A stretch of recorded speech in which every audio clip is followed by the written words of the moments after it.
Tem uma narrativa muito conveniente ganhando força no mercado, a de que o agro brasileiro está quebrando. E eu vou ser muito direta.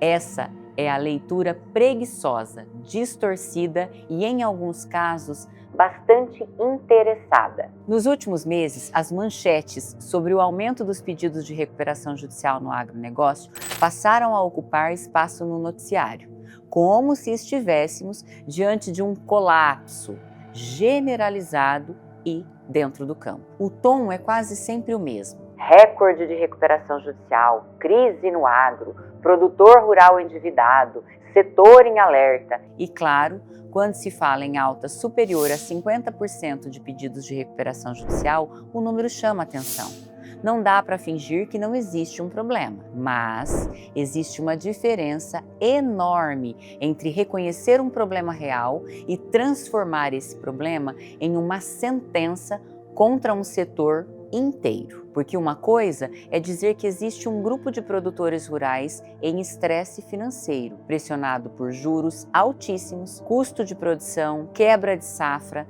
crédito caro, contratos desequilibrados e dificuldade de renegociação. Isso é verdade. Outra coisa completamente diferente é usar esse recorte para sugerir que o agronegócio brasileiro está em colapso. E aí começa a manipulação da narrativa. Meu nome é Adriana, sou advogada empresarial, atuo há anos com reestruturação de empresas e recuperação judicial, inclusive em cenários de crise no setor produtivo.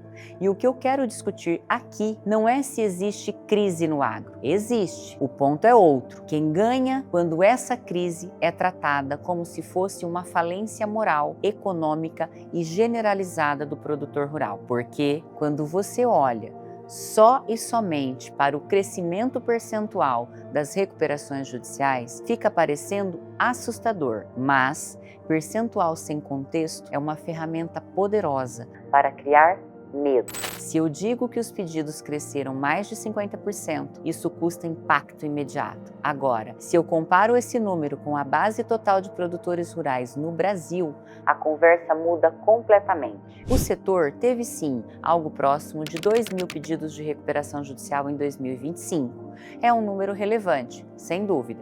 Para quem está dentro desses processos, é dramático. Para o sistema de crédito, é um alerta. Para credores, fornecedores, bancos, tradings, é um tema sério. Mas o Brasil tem cerca de 5,1 milhões de estabelecimentos rurais em atividade. Mesmo que a gente fizesse uma conta conservadora e considerasse que todos esses pedidos fossem diretamente de produtores rurais, o que nem corresponde à realidade, porque também entram agroindústrias, tradings e empresas ligadas à cadeia, ainda assim estaríamos falando de uma parcela muito pequena de um universo total. Ou seja, existe problema, mas não existe colapso generalizado. E essa distinção é essencial, porque quando a manchete transforma uma minoria em retrato do todo, ela cria uma percepção falsa sobre um setor. E essa percepção falsa pode influenciar crédito, negociação, opinião pública, política agrícola e até decisões judiciais. Não é só uma questão de comunicação, é uma questão de poder. Poder. A recuperação judicial no agro virou manchete porque assusta, mas o dado isolado não conta a história toda. Quando olhamos para o setor como um todo, o agro brasileiro continua produzindo em escala gigantesca, movimentando centenas de bilhões, sustentando exportações, gerando riqueza e mantendo cadeias inteiras funcionando. O valor bruto da produção agropecuária superou a marca de 1,4 trilhão em 2025. Então, sim, existem dívidas bilionárias em recuperação judicial, mas essas dívidas precisam ser analisadas dentro da dimensão real do próprio setor. O que está sendo discutido é um volume de dívidas problemáticas dentro de um setor que segue produzindo, exportando e movimentando a economia nacional. Então, quando alguém tenta vender a ideia de que o agro está quebrando porque aumentaram os pedidos de recuperação judicial, a pergunta que precisa ser feita é: isso é diagnóstico técnico ou é narrativa de conveniência? Porque muitas vezes, parece mais narrativa do que diagnóstico. E aqui existe um ponto que pouca gente quer admitir. O aumento da recuperação judicial no campo também mostra que o produtor rural está mais profissionalizado. Ele deixou de ser aquele agente passivo que apenas aceita pressão de banco, de trading, de fornecedor e credor. Ele começou a usar instrumentos jurídicos que sempre estiveram muito mais associados ao ambiente empresarial urbano. Isso incomoda muita gente. Durante anos, o produtor rural foi cobrado por agir como um empresário, cobrado para ter gestão, planejamento, governança, controle de risco, análise de margem, tecnologia, profissionalização financeira. Agora que ele começa a agir como empresário, também na defesa dos seus direitos, parte do mercado se assusta. Mas qual o problema?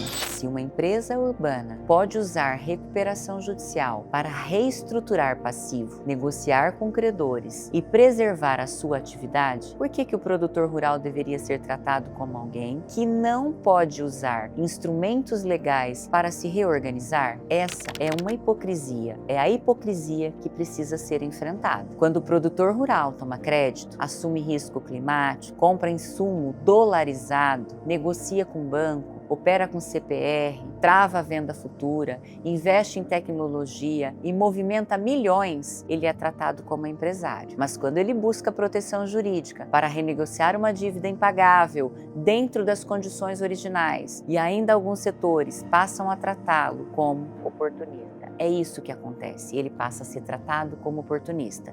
Não dá para aceitar esse duplo padrão. A recuperação judicial não é prêmio para quem errou, também não atesta estado de falência do agro. Ela é um instrumento jurídico de reorganização. Pode ser mal utilizada? Pode, como qualquer instrumento. Existem abusos? Existem, mas transformar todo o pedido de recuperação judicial em fraude, calote ou sinal de colapso é intelectualmente desonesto. E no agro, essa discussão precisa ser ainda mais cuidadosa, porque o produtor rural não opera em um ambiente simples. Ele lida com risco climático, volatilidade de preço, câmbio, custo de insumo, dependência de crédito, guerras, pressão de tradings, juros elevados, logística, seguro rural insuficiente e muitas vezes ausência de políticas públicas efetivas para momentos de crise. É muito fácil olhar de fora e dizer que o produtor se endividou demais.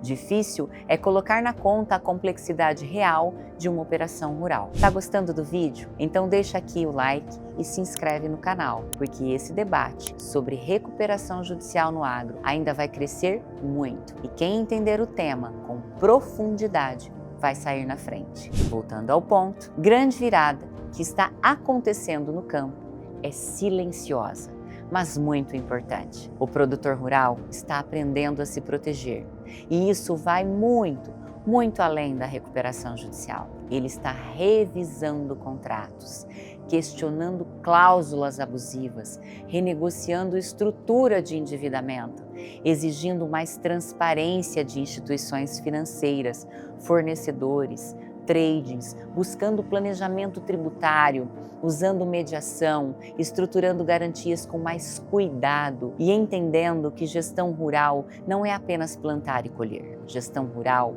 é também proteger margem, caixa, proteger patrimônio e proteger continuidade da atividade. Esse movimento incomoda porque muda a correlação de forças. O produtor que antes aceitava qualquer condição por falta de informação, desconhecimento, agora começa a perguntar, começa a comparar, começa a discutir, começa a exigir, começa a entender que também tem direito. E quando o produtor rural passa a comportar ou a se comportar como empresário do campo, o mercado precisa se adaptar. A recuperação judicial é apenas a face e mais visível deste processo.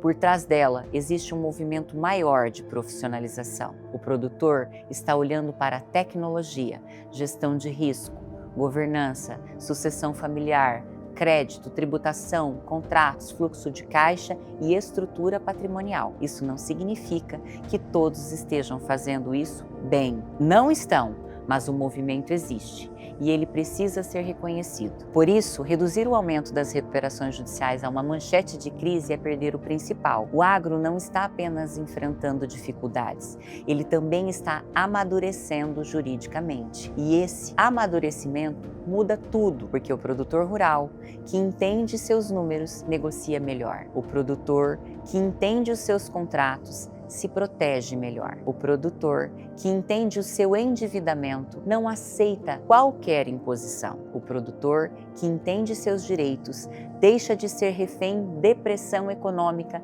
disfarçada de normalidade de mercado. Agora, isso não significa romantizar a recuperação judicial, muito pelo contrário.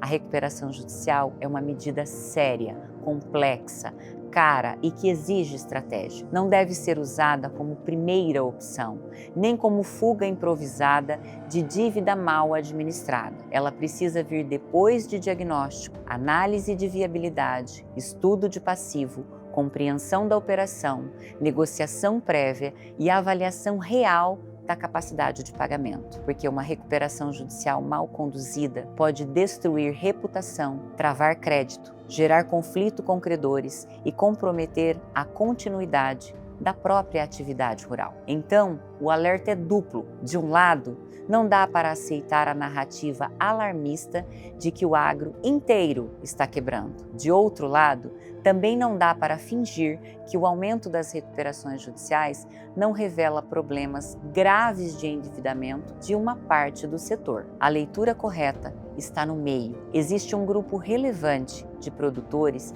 que está em dificuldade, mas isso não representa o colapso do campo brasileiro. Representa um setor pressionado sim, mas também mais consciente dos instrumentos que tem à sua disposição. E talvez seja exatamente isso que incomode tanta gente, porque quando o produtor rural aprende a usar a lei, ele deixa de negociar apenas pela necessidade.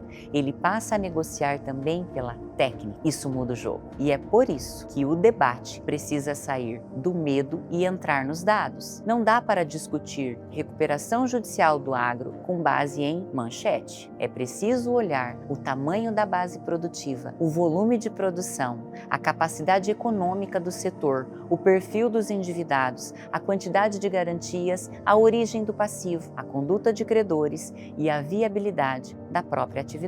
Sem isso, a discussão vira torcida. E quando o debate vira torcida, quem perde é o próprio setor produtivo. No fim, o que está acontecendo no agro é muito mais complexo do que as frases "o campo está quebrado". Há mais produtores em crises, sim, isso é verdade. Mas também há uma imensa maioria produzindo, inovando, exportando, investindo e sustentando uma parte fundamental da economia brasileira.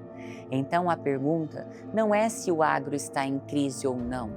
A pergunta é: quem está tentando transformar uma crise localizada em uma narrativa de colapso generalizado? Porque muitas vezes o ruído das manchetes atende a interesses muito claros. Quanto mais se pinta o produtor rural como quebrado, desorganizado ou inadimplente por natureza, mais fácil fica justificar restrições de crédito, endurecimento de negociação e pressão sobre quem já está bastante vulnerável. E é por isso que precisamos separar diagnóstico técnico de alarmismo conveniente. A recuperação judicial do produtor rural é um alerta real, mas está longe, muito longe, de retratar um colapso do campo. Ela mostra que parte do setor está pressionada, mas também mostra que o produtor rural está deixando de ser espectador da própria crise e está buscando instrumentos, defendendo direitos, reorganizando passivos e tentando preservar a atividade produtiva. Você concorda com essa análise? Deixa um comentário aqui embaixo com a sua opinião e envie esse vídeo para quem precisa entender melhor a recuperação judicial no agro sem cair no terrorismo das próprias manchetes.